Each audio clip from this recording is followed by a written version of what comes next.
To the question of a power beyond people, beyond our consciousness, a creator, where are you on that? Well, we must have come from somewhere. So Tucker Carlson recently interviewed Elon Musk. They talked about a bunch of different topics, as you might have guessed. They talked about Trump. They talked about his role in the new Trump administration, vaccines. They actually talked about the woke mind virus on the left and whether or not it operates sort of functionally as a religion. But that brings me to the topic of today's video, which we're talking about the section in their interview in which they discuss the existence of God. Elon explains that he does believe in some sort of creator, but he doesn't necessarily know all the details. So let's just go ahead and watch this section of this interview. Yeah, I mean, part of it, I suppose, is sort of the decline of religion. So, you know, as the saying goes, nature abhors a vacuum. So when you have essentially a decline in religion, an increase in the secular nature of society, for most people, they need something to fill that void. And so they adopt a religion. It's not called a religion, but effectively like woke, the woke mind virus. Yes. It takes the place of religion. Yes. And they internalize it and they feel it with religious fervor. Yes. And rigidity. Yes. And they, you know, they essentially conduct like a holy war, effectively. It's just not called a religion, but it is a religion, sort of a woke holy war. And they're highly resistant to change, as is normal for religions. I'm going to pause right there and just make a couple comments so far. So it's definitely psychologically interesting to question whether or not the woke mind virus operates functionally like a religion. But I think the deeper question is not whether or not like something is sort of functional, operating functionally like a religion, but whether or not that ideology or that religion is actually true. So regarding holy wars and being resistant to change, neither of these things are sort of inherently wrong. And let me explain what I mean by this. So holy wars can actually be a sort of response to injustice being done on a group or a people group. And so someone might respond to that injustice through violence. And you might have to do that sort of like a defense, like self-defense, right? So it makes sense. Holy wars, depending on the situation, the circumstance, it can actually be justified. But on the point of being resistant to change, I think actually we should be resistant to change when it comes to at least some truths, right? Like you don't want to be so open-minded that your brain literally falls out when you're wondering like, okay, is 2 + 2 actually equal 4? You don't want to be so open-minded that you're going to start questioning like basic stuff like, you know, whether or not 2 + 2 = 4 or questioning the immorality of torturing infants for fun. Like you don't want to be too open-minded. You want to be a little bit resistant depending on what the truth claim is in question. But let's continue because in this next section, he talks about being a cultural Christian. Now for myself, I sort of see myself as a sort of, you know, engineer, physicist. For me, I'm culturally Christian. I grew up Christian. I mean, I was Anglican, was baptized, you know. I went to Sunday school. Yeah. Cultural Christianity is not necessarily a bad thing, like some people want to make it out to be. Having said that, I also am a Christian apologist, and I think that people should believe in the actual truth claims of Christianity. So yeah, it's not necessarily a bad thing, but I want people to kind of go further than that. Maybe this will make me even more enemies, but I have trouble sort of believing all these stories, these religious stories, but obviously a lot of people do. I respect people who want to have religious views. I'm not trying to dissuade them from their religious views, but... Yeah, so he says that he struggles with believing in these stories, and I think that's very actually respectable for someone to admit, because I mean, some of the stories do just on the face of it seem sort of implausible, right? Like a talking snake. But what I wanted to point out here, though, is that within Christianity, there is a variety of views that you can adopt. And I talk to my kids about this all the time. So for example, there's scholars like Dr. John Walton who suggest that in the early chapters of Genesis, the genre here is mytho-history. And this kind of blends historical events with theological truths that are conveyed through a sort of narrative storytelling type of approach. And this approach doesn't actually diminish the truths in these passages, but actually invites us to engage with them very thoughtfully. So the point here is that within Christianity, there's a variety of views. You don't have to adopt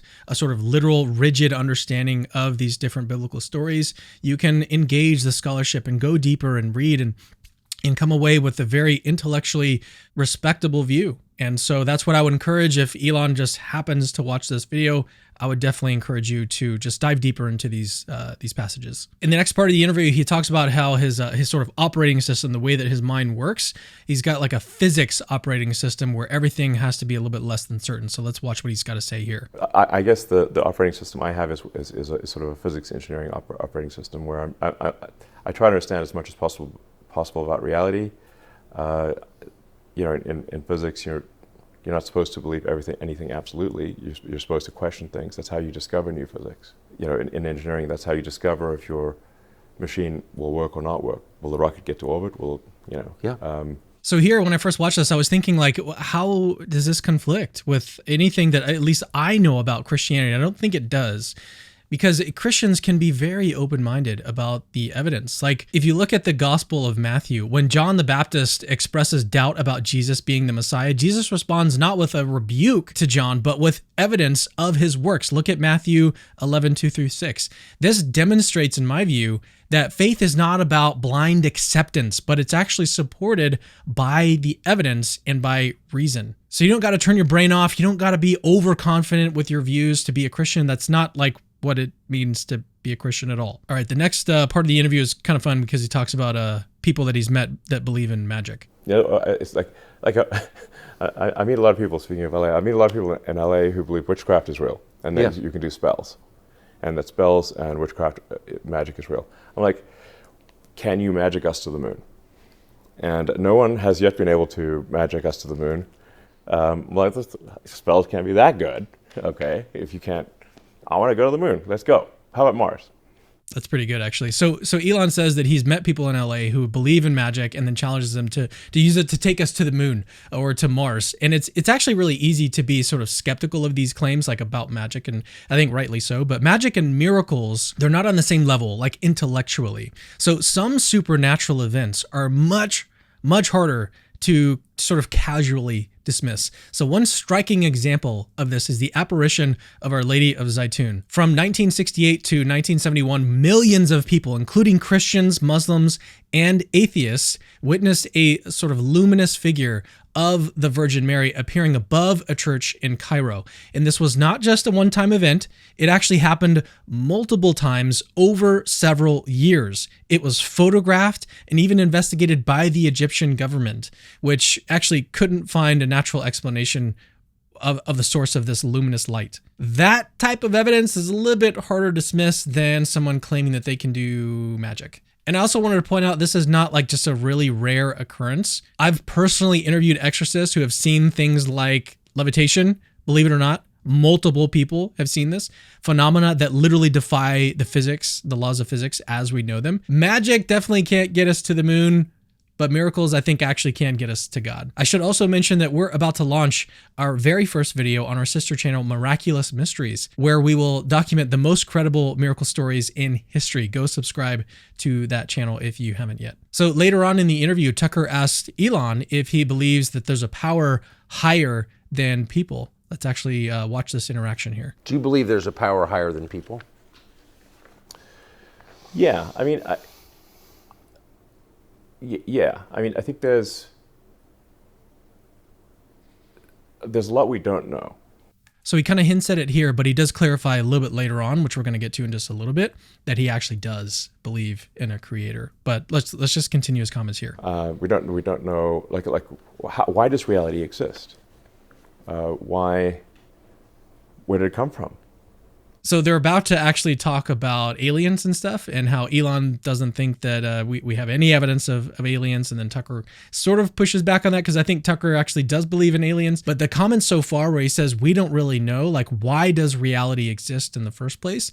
This actually kind of opens the door to a classical philosophical argument for God's existence known as the argument from contingency, which says that everything that exists contingently, that doesn't have to exist, requires an explanation external to itself. But ultimately, this leads us to a necessary uncaused cause that is the source of everything that exists. And as Aquinas puts it, this is actually what we refer to as God.